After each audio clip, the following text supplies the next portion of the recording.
नारद जी को थोड़ा आया कि काम विजयी हो, भगवान के पास गए, शंकर जी के पास, बोले हमने काम विजयी किया। इसलिए बता रहे हैं कि उनको क्रोध भी नहीं आया और शंकर जी को क्रोध आ गया था। तो शंकर जी ने कहा बहुत बढ़िया बात है, हमसे तो बता दिए, भगवान से मत कहना जाके। तो उनको लगा ये हमारी प्रशंसा सह नहीं पा रहे हैं। हरि जी के पास गए, सीधे पहली बात यही रखे, भगवान से कहा कि हम काम विजयी।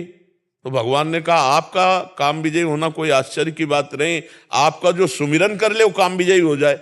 और फुलरा बढ़ गया। अच्छा प्रभु, बोले हाँ चलो। और आगे जाके नगर रच दिया भगवान ने माया का। तो वहां लोग बातचीत कर रहे थे, बोले नारद जी ने कहा क्या? बोले एक राजकुमारी का स्वयंवर हो रहा महाराज के। तो ऐसे गए, अब राजा ने देखा, साष्टांग दंडवत, कुछ नहीं सब माया के द्वारा रचा, साष्टांग दंडवत किया, आओ महाराज नारद जी। अच्छा आप हमें पहचान? हाँ महाराज आपको कौन नहीं पहचानता, आप तो विश्व पूज्य है। नारद जी को सिंहासन पे बैठा ला, लाओ राजकुमारी को। चोई राजकुमारी को देखा, वो विश्व मोहिनी भगवान की माया। नारद जी के ओंठ सूख गए, काम विजयी कह के आए भगवान से, ओंठ सूख गए कि यार मतलब जिंदगी में ब्याह का मन नहीं हुआ, पहली बार देख करके ब्याह का मन हुआ राजकुमार नारद जी। अब वो जो राजा थे उन्होंने कहा महाराज लड़की का हाथ दे के बताओ दूल्हा कैसा मिलेगा। जो ही रेखा देखी सोई कि जो दूल्हा इसका होगा वो अविनाशी लक्ष्मीपति और सब भगवान के गुण। तो उन्होंने कहा बस अब तो ब्याह पक्का, हम ही करेंगे ब्याह। लेकिन मुझे नारद के रूप में कौन ब्याह करेगा, नारद के रूप में कौन ब्याह करेगा। भागे एकांत में गए। खास बात यह है कि भगवान का इतना माया प्रभाव होने पर भगवान ही उनको अपने लगे। देखो एकांत में गए और कहा कि नाथ जल्दी प्रकट हो, हमारी एक इच्छा है। भगवान प्रकट हो गए। कहा प्रभु इस समय तपस्या के द्वारा वो रूप तो नहीं प्राप्त किया, आपकी कृपा के द्वारा। प्रभु अगर आपका हरि रूप मिल जाए, तो उनको लगा कि भगवान का रूप मिलेगा फट से जयमाला आ जाएगी। तो कहा एक बात बहुत जोर की निकल गई, जे विधि होए नाथ हित मोरा करो सुबेग। भगवान ने इसी बात को पकड़ लिया, कहा जे विधि हुई है परम हित, हित है नहीं परम हित, जाओ तुम्हें हरि का रूप दिया। नारद जी बड़े खुश हो गए, हरि और हरि बंदर को भी कहते हैं। अब वो सभा में गए तो सबको नारद जी दिखाई देते थे।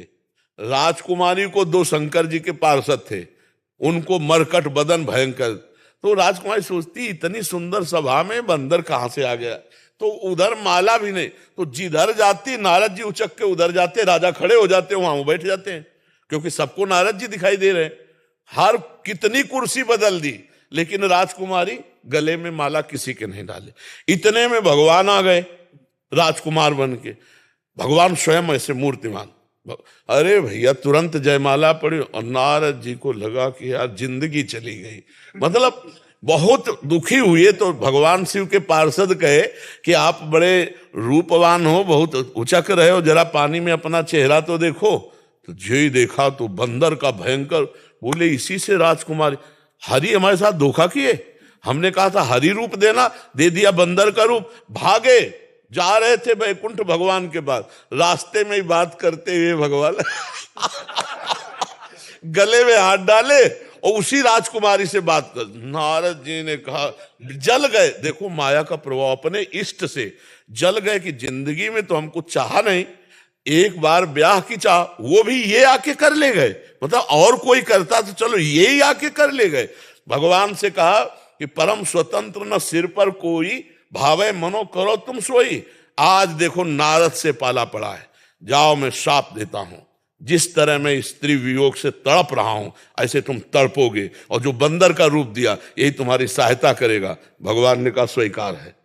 तब हरि माया दूरी निवारी, तहा न रमा न राजकुमारी कुछ ले।